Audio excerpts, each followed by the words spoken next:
Bonsoir à tous. Alors, pour l'instant, je suis toute seule. Euh, J'attends que on se connecte. Ah, Dermatodré est là. Super. Donc, ce soir, nous nous retrouvons pour un live sur le thème de la rosacée. On va parler pro-fragile, rosacée, et ça va être aussi l'occasion pour moi de vous parler de notre nouvelle gamme biologie. Vous en avez peut-être déjà vu quelques images sur les réseaux sociaux, donc on va rentrer un petit peu plus en détail, on va vous la présenter. Donc avec moi-même, Sophie qui vous accompagne pour ce live et que vous retrouvez sur les réseaux donc pour les lives à Derma, et Dermatodré qui va nous rejoindre. Alors, Audrey,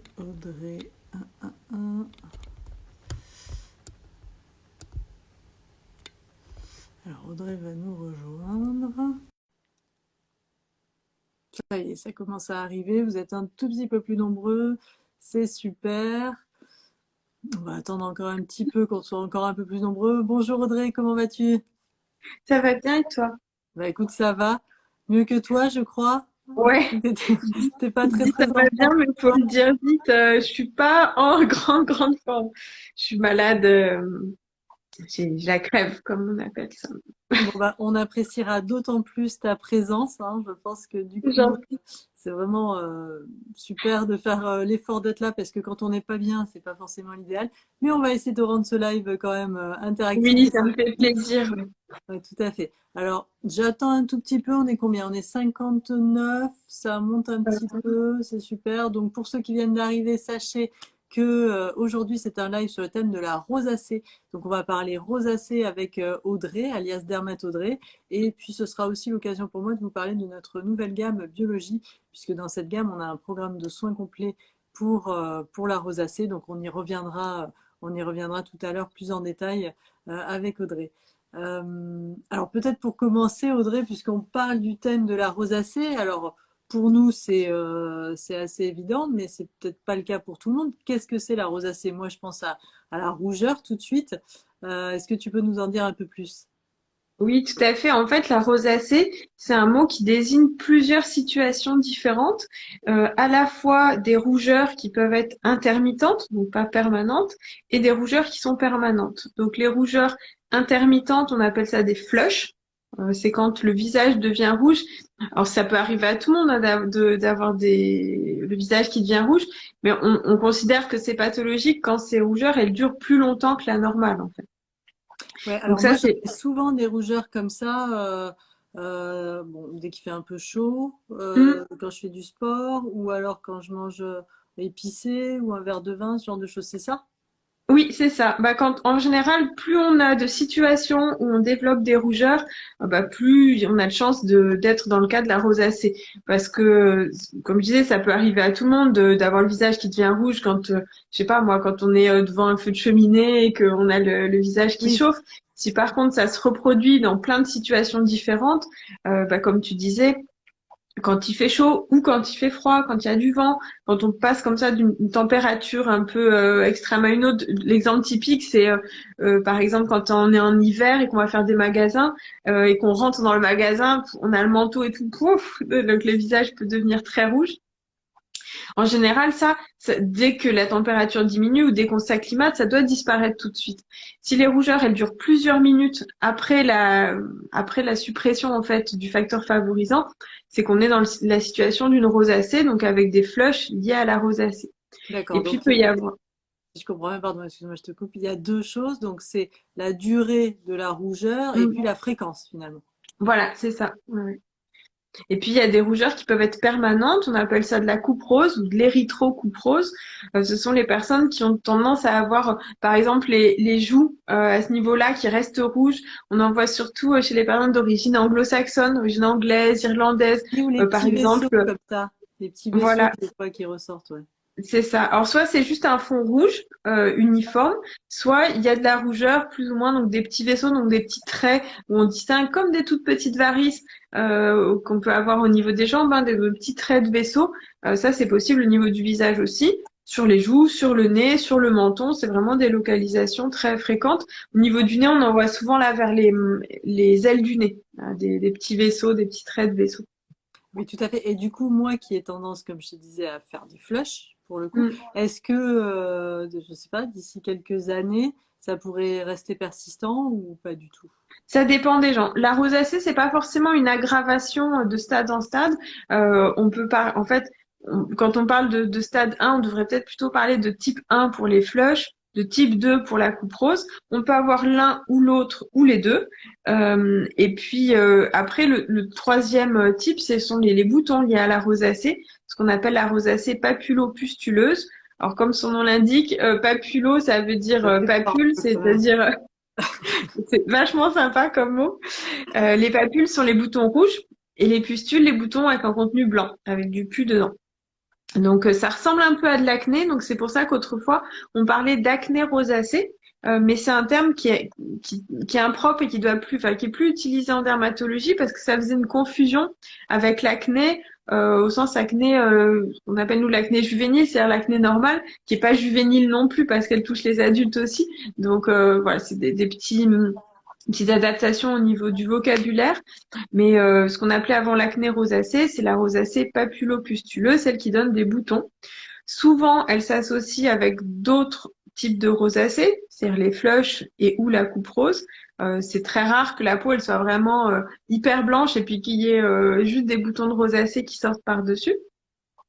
Et puis le quatrième type de rosacée, c'est ce qu'on appelle les FIMA, comme le rhinophyma. Rhino, ça veut dire nez, et FIMA, ça veut dire augmentation de volume. En fait, à force avec le temps, donc là c'est une évolution très chronique.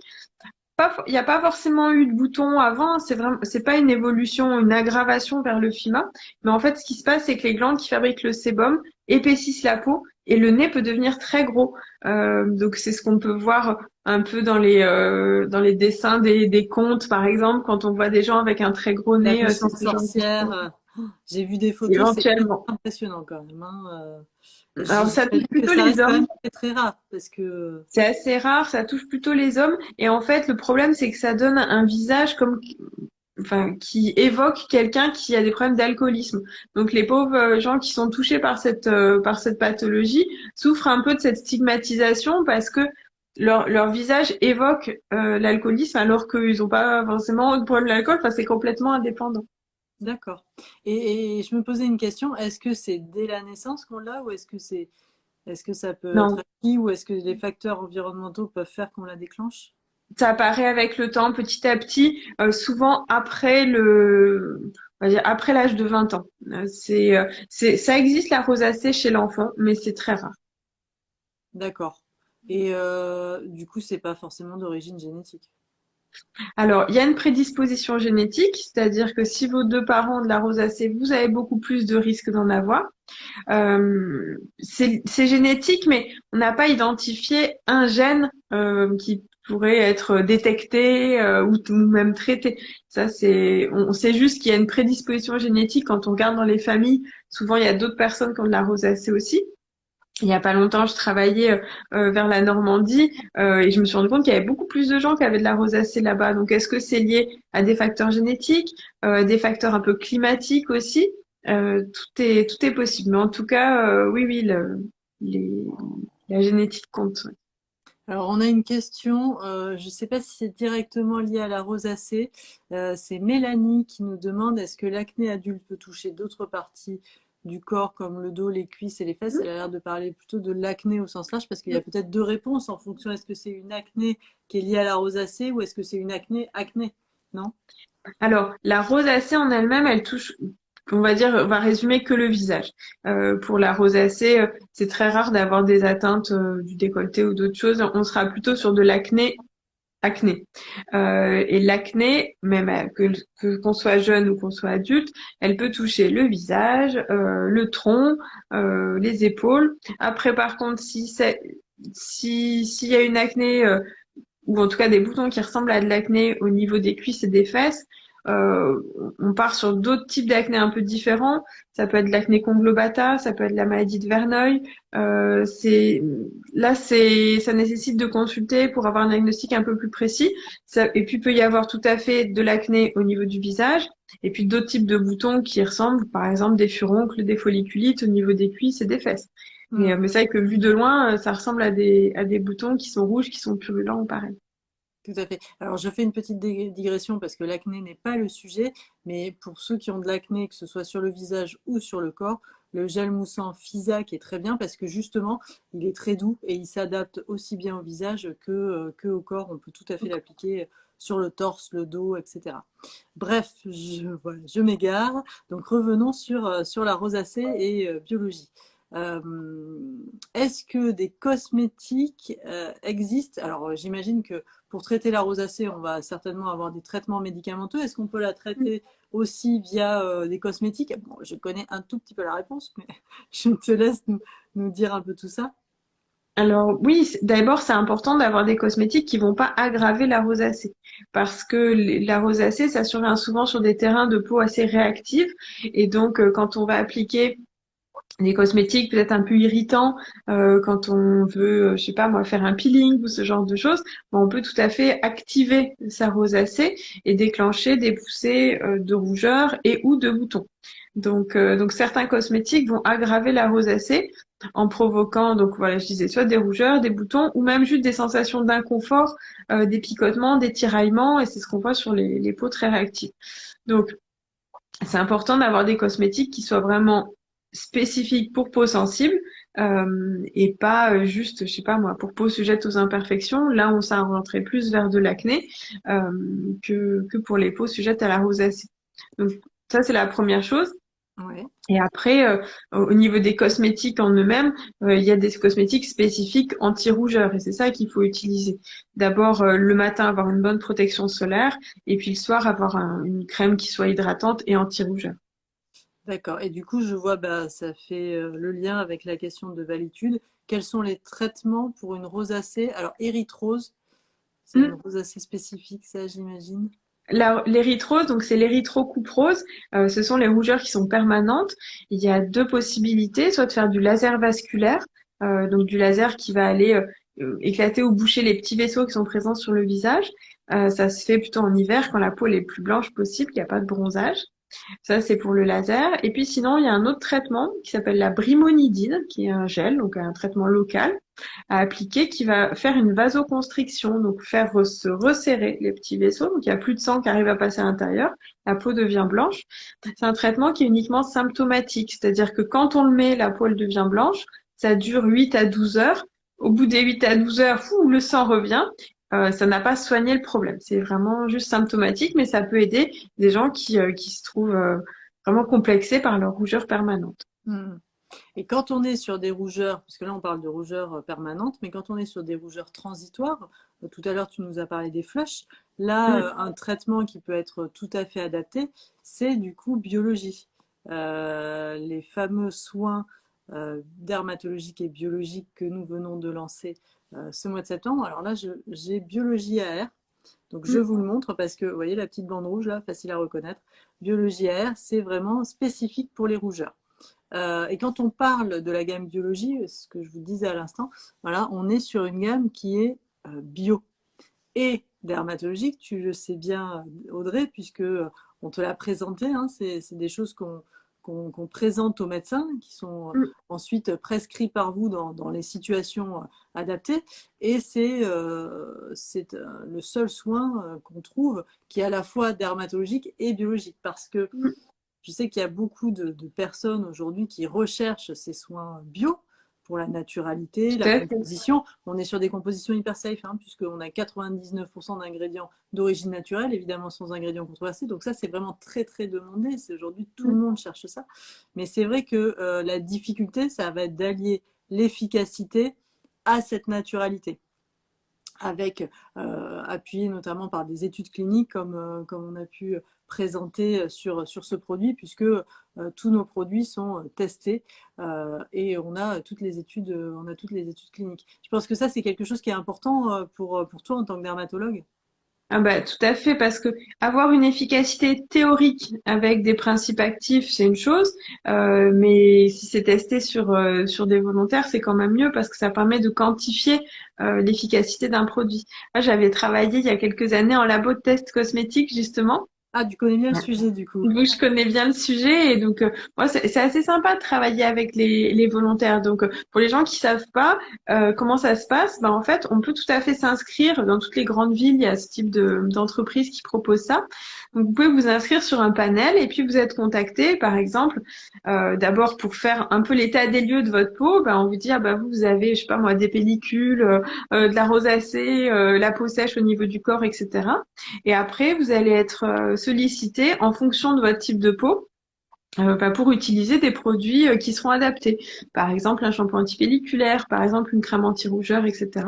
Et vous voyez un médecin, donc un dermatologue, quand il y a marqué testé dermatologiquement, c'est ça que ça veut dire sur les produits. Vous voyez un dermatologue au début de l'expérience qui vous explique comment utiliser le produit, etc., qui fait l'état des lieux de votre peau.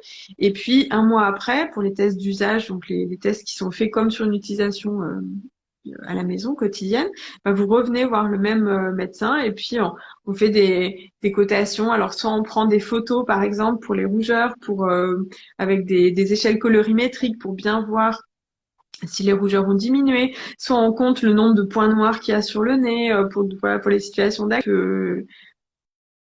On peut essayer de mesurer comme ça l'efficacité des produits cosmétiques, c'est assez rigolo à faire. Et justement, alors pour le coup, s'il y a des Toulousains qui nous regardent, sachez que nous faisons ce type d'études et que nous les réalisons à l'Hôtel-Dieu à Toulouse et que c'est sur la base de ces études donc on a montré en termes d'efficacité biologique, on est sur moins 44% de rougeur et moins 40% de flush. On parlait des flushs, c'est-à-dire que la fréquence des flushs va diminuer. Et les rougeurs, de façon générale, aussi, ce qui sont des résultats qui sont très bons sur ce type de pathologie. Intéressant, ouais. Voilà. Et alors, il y avait un autre point, puisque je parlais de dermatologique et biologique. Souvent, sur les soins qui sont bio, on va rencontrer le problème des huiles essentielles. Et Mm. quand on parle huile essentielle sur les peaux les plus fragiles, comme du coup les peaux qui sont sujettes à rosacée, ça peut être très très gênant. En tout cas, ça peut déclencher des allergies. Tu me confirmes? Ça peut être allergisant pour certaines personnes, effectivement, les huiles essentielles. Donc c'est vrai que c'est bien de proposer une gamme qui n'en contienne pas, ni en tant que principe actif, ni en tant que conservateur, parce que les huiles essentielles, elles peuvent avoir un rôle de conservateur antimicrobien aussi. La seule huile essentielle qui peut être intéressante pour la rosacée, c'est l'huile essentielle d'hélicryse. Mais bon, à mon avis, il faut d'abord trouver une routine cosmétique bien anti-rougeur, bien apaisante, avant de pouvoir introduire ce type d'huile essentielle. Tout à fait. Et alors sur Biologiaire, on est sur un extrait qui est l'extrait de mandarine. Mm, L'extrait de mandarine qui va, on en a un petit peu parlé tout à l'heure, qui va permettre la vasoconstriction des vaisseaux sanguins, ce qui va permettre de limiter l'afflux de sang au niveau des joues. Et puis on va avoir un effet aussi anti-inflammatoire, parce que l'inflammation est mm. présente quand on est sur ce type de rougeur qui surgit. Donc ça, c'est grâce à l'extrait de mandarine. Et on a un autre extrait qui est intéressant. Aderma, c'est l'avoine, hein. Et là, sur toute la gamme biologie, on a un nouvel extrait qui est la sève d'avoine réalba. Et cette sève d'avoine réalba, elle va venir renforcer la barrière cutanée parce qu'elle est très riche en minéraux essentiels. Et du coup, c'est très important parce que souvent, ces peaux qui sont des peaux fragilisées ont une barrière cutanée qui est altérée. Donc, on va venir renforcer la barrière cutanée. Et petit plus sur toute la gamme, mais qui n'est pas des moindres hein, quand même, c'est qu'on a démontré qu'on pouvait augmenter la production d'acide hyaluronique naturel de la peau de plus 83%, ce qui est assez énorme en termes de résultats encore une fois. Et donc on va venir hydrater, repulper la peau. Donc on a toujours un effet hydratant sur tous les produits de la gamme. Et, et j'en profite parce que je voulais parler de ce produit. Tu vois lequel c'est, Audrey? C'est l'eau micellaire. C'est le micellaire. Et du coup, pour la première étape, qui est une étape indispensable, parce qu'on a parlé du traitement, mais on n'a pas parlé de l'étape Le qui est avant, nettoyage, qui est bien sûr. essentielle, c'est le nettoyage. On est d'accord. Et nous, ce qu'on a vraiment cherché à faire avec cet eau micellaire, qui a 100% d'ingrédients d'origine naturelle, c'est d'avoir quelque chose de très doux. À C'est ce qu'il faut utiliser en avec un coton, donc pour nettoyer le visage. Ça peut permettre elle ne pique pas les yeux, on peut l'utiliser pour nettoyer les yeux aussi. Alors, elle est testée. On l'utilise pour nettoyer les yeux. Alors, moi qui suis une accro du liner, comme on le remarquera, elle démaquille super bien. Et en plus, elle a été testée dermatologiquement et il y a eu des tests ophtalmologiques Ophtalmologie. également. Donc, D'accord. elle ne pique absolument pas. Elle est ultra safe. Et je sais que certains sont adeptes de rincer l'eau micellaire. Mm. On en avait même discuté toutes les deux. On Je en sais a parlé. pas rincer l'eau micellaire. Après, ça dépend vraiment de chacun. Mais pour le coup, moi qui ai rincé l'eau micellaire, celle-ci, comme elle est Mm. vraiment hydra-nettoyante, on parlait tout à l'heure de booster la production d'acide hyaluronique, mais typiquement, elle contient aussi de la sève d'avoine réalba, comme toute la gamme biologie. Et donc, on va vraiment avoir un effet à la fois une peau purifiée, mais souple et douce. Donc, bon, ça, après, c'est vraiment à chacun de Mm. le voir. Mais pour le coup, moi, je ne la rince pas. Tu ressens pas le besoin de rincer. Après, voilà, pour les gens qui ont la peau vraiment très réactive, c'est vrai qu'on conseille de rincer les eaux micellaires, mais ça dépend aussi de la composition de votre eau micellaire. Donc, il faut tester. Mais c'est quelque chose à connaître. On peut rincer l'eau micellaire si on en ressent le besoin, soit avec de l'eau du robinet si elle n'est pas trop calcaire, soit avec de l'eau thermale, c'est possible aussi. Voilà. Donc, ce qui est quand même important de noter, c'est que sur ce type de problématique de peau, il faut utiliser des produits adaptés. Et Mm. puis d'ailleurs, quand on a une routine qui va bien, il faut la garder. Donc, si vous avez une routine qui va C'est bien, ça. voilà, ne la Pas, pas trop changer en fait, parce que quand on utilise un grand nombre de cosmétiques, qu'on en change souvent, on multiplie en fait le risque de réaction, d'irritation, d'allergie, etc. Et puis la rosacée, c'est assez proche d'une autre pathologie qui s'appelle la dermite périorale, qui donne des boutons au niveau du bas du visage et où on a souvent une utilisation de cosmétiques assez importante. Donc les personnes qui ont de la rosacée, il faut un peu minimiser le nombre de cosmétiques utilisés et vraiment choisir toujours des choses hypoallergéniques, pour peau sensible, pour peau réactive, vraiment spécifiques. Et d'ailleurs, une petite astuce, si on veut pas changer sa routine habituelle, je sais pas, on a une crème de jour qui convient bien euh, et on a envie de la conserver, mais on veut quand même traiter la rosacée. Ce qui est intéressant aussi avec Biologie Air, c'est qu'elle a une texture très fluide. Alors, je sais pas si vous allez le voir, mais vous voyez, hop, ça fait vraiment des gouttes, Ah c'est oui. très Mm. fluide. Et en fait, avec cette texture, on peut facilement la mélanger. Alors là, je vous le fais sur le dos de la main, comme ça vous voyez. Mais l'idée, c'était d'avoir sa crème dans le creux de la main Mm. et de mélanger en fait Biologie Air Mm. avec sa crème avant de l'appliquer sur le visage. Alors, sa texture ultra fluide fait qu'elle se mélange très très bien et Mm. du coup, on peut l'utiliser en complément parce que l'intérêt aussi de ces soins, on a trois soins traitants, on a Biologie Air donc pour la rosacée, Biologie Calme pour les peaux réactives et Biologie Nutri pour les peaux très sèches, c'est qu'en fonction aussi de la période de l'année, Mm. la présence de froid ou pas, et son type de peau, on va pas forcément avoir toujours les mêmes besoins. Et donc, ça peut être bien aussi de choisir le soin qui va être adapté au, À la bah, période. à Mm. la période et à la réaction de sa peau. D'accord. C'est intéressant de pouvoir un peu changer finalement la texture de la crème entre la Nutri et l'anti-rougeur, ce sera pas les mêmes ingrédients, et tout en restant dans la même gamme, comme ça on sait qu'il y aura pas de réaction, qu'il y aura pas de problème, quoi. Tout à fait, tout à fait, tout à fait. Alors, je vais regarder si on a d'autres questions. Hop, hop, hop. Alors, on a pas mal de personnes qui sont passées. Ah oui. Alors là, c'est décidément l'acné suscite beaucoup d'intérêt. Toujours. Voilà. Comment se débarrasser des points noirs et des boutons sur le nez? Alors, Les- avec Fisac, évidemment. Par exemple, en fait, voilà, il faut d'abord en première intention un cosmétique qui contienne d'abord des acides de fruits, donc de l'acide glycolique, de l'acide salicylique, des hydroxyacides en fait. C'est ça qui va permettre de faire un léger peeling pour désincruster le pore. Et Donc, si par ça ne exemple, suffit pas, avec Fisac, Fisac Perfect ou Fisac Global, vous aurez par exemple. une très bonne solution.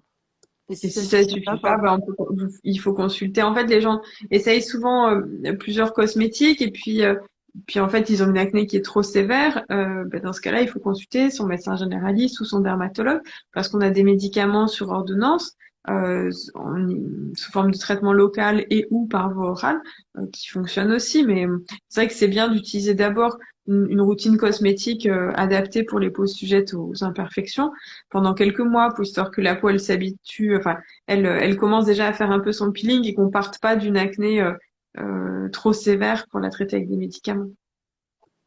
Tout à fait. Alors, j'ai une remarque que j'ai trouvée assez marrante. Euh, alors, je la trouve plus. Alors, excusez-moi, je pourrais pas citer la personne qui l'a dit, mais qui me disait ce n'est pas lié à l'alcoolisme. Alors, on le répète, hein, la Oui, rosacée n'est pas liée à l'alcoolisme. Rien à voir. non. En fait, le fait de boire un verre de vin va favoriser une poussée de rougeur, mais c'est pas le fait de boire du vin qui va donner de la rosacée. Ah, alors, Sarah nous disait parfois le lien est plus profond, d'où l'importance de libérer ses émotions. Mon acné a disparu après avoir suivi une thérapie où il a fallu guérir mes blessures. Alors, la peau, c'est aussi un petit peu Le, le miroir la de la peau vie. est vraiment liée au stress, au psychisme, etc. On se rend compte en fait le stress fait sécréter des facteurs qui vont être soit un peu anti-inflammatoires, soit pro-inflammatoires. Le stress, ça fait sécréter de l'histamine, par exemple. L'histamine, c'est une molécule qu'on a dans l'allergie aussi, et c'est une molécule qui est très inflammatoire pour la peau. Les glandes sébacées, les glandes qui fabriquent le sébum, donc celles qui sont un peu à la source des boutons d'acné, sont très sensibles à l'histamine. Donc voilà, vous leur mettez un peu de stress, bah, elles vont produire plus de sébum. Et puis c'est le début c'est le début de la fin avec les boutons. C'est le cercle infernal. Et Le dans ce cercle cas-là, infernal. on peut aussi essayer le yoga. Ça peut marcher. Je suis une grande adepte. Ouais. Après, prendre soin de soi de manière générale pour la santé mentale, avec du sport, avec du yoga, avec de la méditation, avec une thérapie psychologique. Dans tous les cas, votre corps vous en remerciera. Hein. C'est valable pour tous les organes. La peau, c'est l'organe qu'on voit. Et donc on a un certain perfectionnisme en fait dessus. Mais moi, je pense à mes confrères qui s'occupent d'autres organes, les poumons, les reins, etc. Personne arrive chez je sais pas, un gastro-entérologue en disant j'aimerais avoir un foie vraiment nickel, quoi. En Ouais. général, les gens, c'est tout l'inverse. Ils ont, voilà, quelques petites pathologies, par exemple, ce qu'on appelle la stéatose, c'est-à-dire le foie gras. Et puis, en fait, oh, j'ai le foie gras, mais je m'en fiche, quoi. Alors que sur la peau, mais on veut pas un poil, pas un truc. Ah ouais, mais bien sûr, c'est la première chose qu'on voit. Donc, C'est visible, ouais. C'est c'est- ça. ça peut être très embêtant au niveau social. Alors, ben, je crois qu'on a fait à peu près le tour des questions.